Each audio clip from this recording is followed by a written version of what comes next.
Hey all, it's the 3rd of September and you cannot rest for a moment as we've had back-to-back significant typhoon landfalls in the West Pacific, with Saola striking Hong Kong, and right now Typhoon Haikui is over southern Taiwan.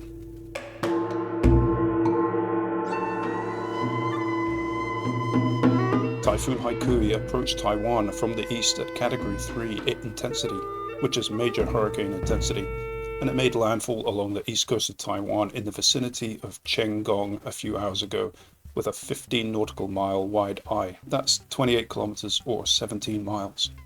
Taiwan is a substantial north to south island mountain range with highest peaks of over 3,000 meters altitude, and we're seeing significant terrain interaction with the central mountain range. As the storm approached, here was the radar from the Taiwan Weather Bureau. Notice how the rain band intensifies in bands to the west of the storm core. This is likely due to air converging in northerly winds down the east of the central mountain range. This may have slightly contracted and intensified the system with the formation of an eye. Here's the radar loop for the last 12 hours, and you can see the eye quite well formed and then falling apart as it made landfall and then got shredded up by the mountains. But there is some reformation now occurring as the central circulation has passed over the mountain range and is now entering over the Taiwan Strait. In terms of the high resolution satellite polar orbiters, we did get a pass earlier by the Landsat satellite, and it just caught the western side of the eye as it was approaching the eastern shore. Aside from the huge impacts from the mountain range, the environment around the storm is actually very favorable. And because of this, the Joint Typhoon Warning Center currently did predict the storm to emerge off the west coast of Taiwan, still as a minimal typhoon, and it looks like it may just be doing this. After that, the storm will emerge over the Taiwan Strait and should move towards the Chinese mainland as a weakened storm. Here is the HAFSA forecast for Haikui.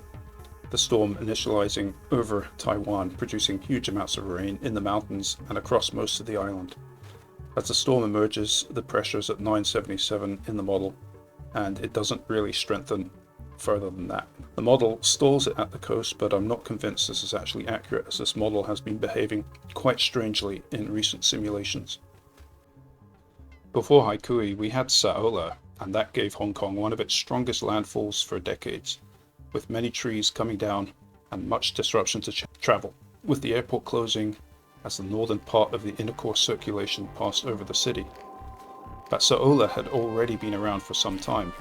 If we look at the longer infrared loop, you can see Saola's interesting life cycle, where it became a typhoon first off the coast of Luzon, Philippines, before moving down the coast and turning back north to form into a loop, before striking the Babuyan Islands and then moving into the South China Sea towards southern China and Hong Kong. That is our very quick update for this Sunday. Much more to come soon. Please give it a like and subscribe if you haven't, and see you in the next one.